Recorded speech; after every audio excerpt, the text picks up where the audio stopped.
I'm meteorologist Robb Ellis taking a look at what to expect over the next several days. If you do plan on doing a little bit of traveling, one system that will watch dance across maybe the Midwest and eventually head into the East Coast, it will impact your forecast over the next several days. Let's hit a few destinations. Let's start with Chicago. A lot of sunshine expected for Sunday. Temperatures getting into the 50s, but a bit of a cool down as we head through the week with a lot more cloud cover moving in as well. Monday and Tuesday, we go from the 40s to the 30s.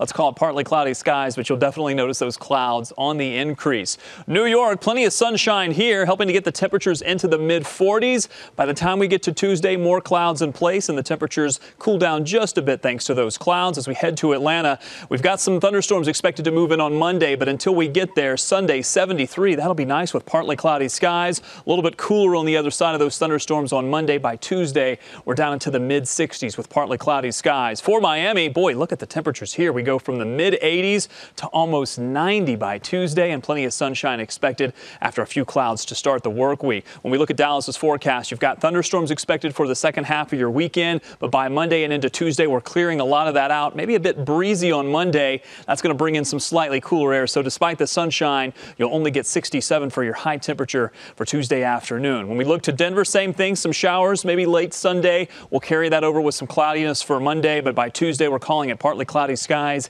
and we rebound into those 50s. Looking at Phoenix's forecast, you get sunshine for Sunday, partly cloudy skies for Monday, not too bad, but when the sunshine returns on Tuesday, it jumps the temperatures up almost to 80 degrees for your Tuesday afternoon. Taking a look at L.A., a lot of cloud cover perhaps early on your Sunday, but then we'll clear things out by Monday. 65 with a few showers rolling in on Tuesday. That'll drop our temperatures down to 63. Partly cloudy skies across the board here for Seattle. Mid-50s expected for the high temperatures, and our final destination takes us to Minneapolis, where the temperatures are expected to go from the 40s down into the mid-30s with a few snow showers possible on Tuesday. The focus of school administrators has long been on things like textbooks and teachers. Now, one North Suburban high school district thinks the answer to better learning might involve furniture and paint. Here's CBS 2's Rob Johnson. This is how Glenbrook North High School looked in the 1950s. And this is how most classrooms there look today. Still rows of desks with a teacher up front. Estamos solamente buscando verbos. And this could be the future of school, being tested in 4 classrooms at both Glenbrook North and South.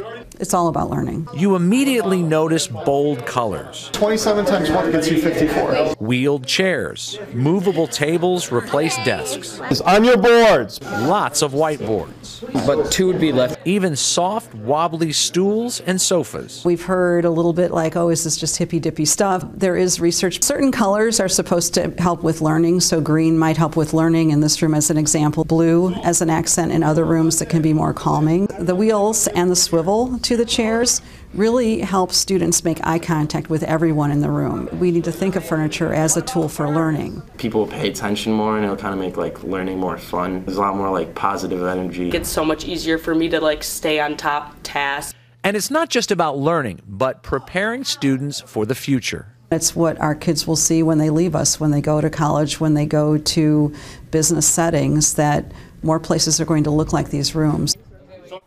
The new classrooms cost more than the traditional setup, but administrators maintain the learning benefits are worth it. District 225 will decide this summer how many more classrooms will get a makeover. An eventful afternoon for Kyle Fuller and the Bears. Just a couple of hours after the Packers signed Fuller to a multi-year offer sheet, the Bears matched the offer. Since they had put the transition tag on Fuller, they had 5 days to match it, but didn't even need 5 hours. It's reportedly a 4-year deal worth $56 million, but NFL Network's Ian Rappaport reports only $18 million is guaranteed.